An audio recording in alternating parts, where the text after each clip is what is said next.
Maxoutil.com, un max d'outils à prix mini, présente Sud Radio, le journal des sports.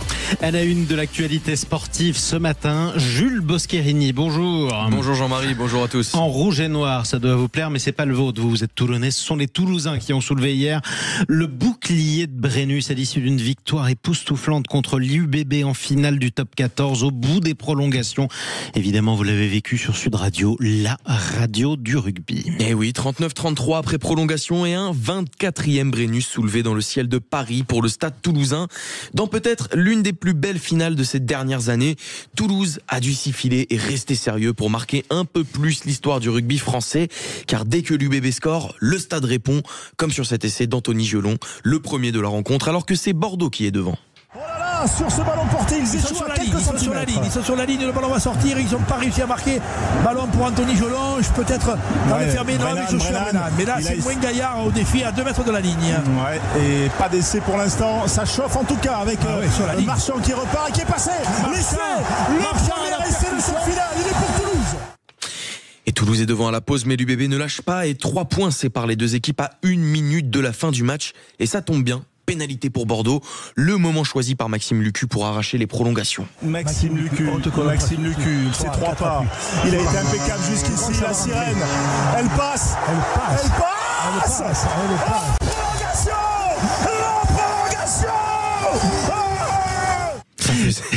Bon, il est un peu girondin de cœur, notre François Trio national, on l'embrasse très fort, il y a cru jusqu'au bout. Il y a cru jusqu'au bout et ça faisait 20 ans qu'on n'avait pas vécu de prolongation en finale. Et si les deux équipes sont toujours au coude à coude à la mi-temps des prolongations, Bordeaux finit par craquer dans les 5 dernières minutes du match et concède 2 dernières pénalités de Thomas Ramos, l'homme du match qui offre le bouclier au rouge et noir. Toulouse remporte donc son 24e bouclier de Brennus, le 3e consécutif, peut-être celui avec le plus de saveur, comme l'explique Thibaut Flamand à l'issue de la rencontre. Énormément de plaisir, de satisfaction. Je pense que c'est certainement le plus beau titre qu'on a été chercher en tant que groupe depuis quelques années. Ça a été un énorme challenge sur le plan sportif, extra-sportif, pardon. Et donc c'est magnifique de finir avec le titre au bout aujourd'hui. Et tiens Jean-Marie, est-ce que vous savez quelle est la dernière équipe à avoir remporté 3 Brennus consécutifs? J'ai un doute, mais je vais vous laisser répondre. Eh ben c'est bien le Stade Toulousain, encore eux. Et c'était même 4 Brennus en 94, 95, 96 et 97. Oui, ça veut dire qu'on en a peut-être encore pour un an de domination toulousaine. On verra ça. Rendez-vous l'an prochain pour voir si cet exploit peut être de nouveau réalisé.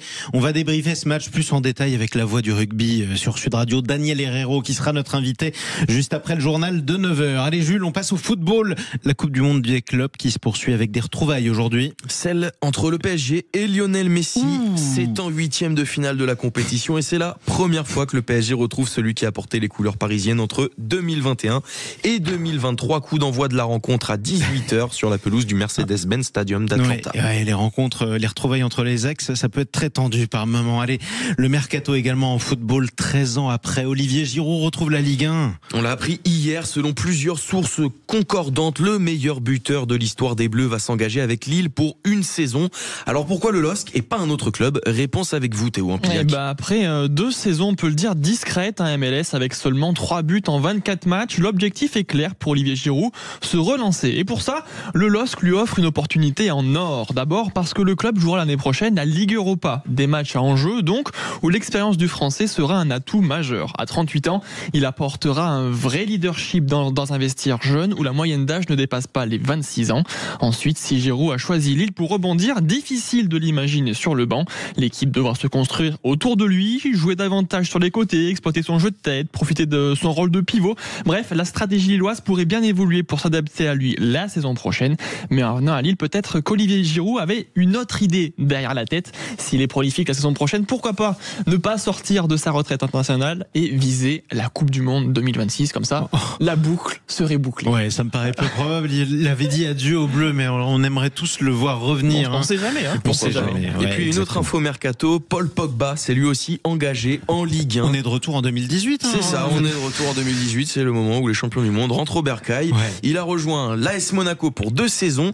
Et le Français qui a fondu en larmes lors de la signature de son contrat va donc pouvoir rejouer après sa suspension, après un contrôle antidopage positif en 2023. Ouais, ça fait plaisir aussi de revoir ce talent énorme et éternel champion du monde 2018. 2018. On termine le journal avec de la Formule 1 et le Grand Prix d'Autriche, mon cher Jules. C'est à 15h sur le circuit de Spielberg et c'est le pilote McLaren, Lando Norris, qui s'élancera en pole position, suivi de la Ferrari de Charles Leclerc, et l'autre McLaren, celle d'Oscar Piastri, partira 3e, et on notera que Max Verstappen, le champion du monde, s'élancera de la 7e place au volant de sa Red Bull. Ouais, et les Alpines loin, malheureusement. Bon, écoutez, on sera chauvin une autre fois.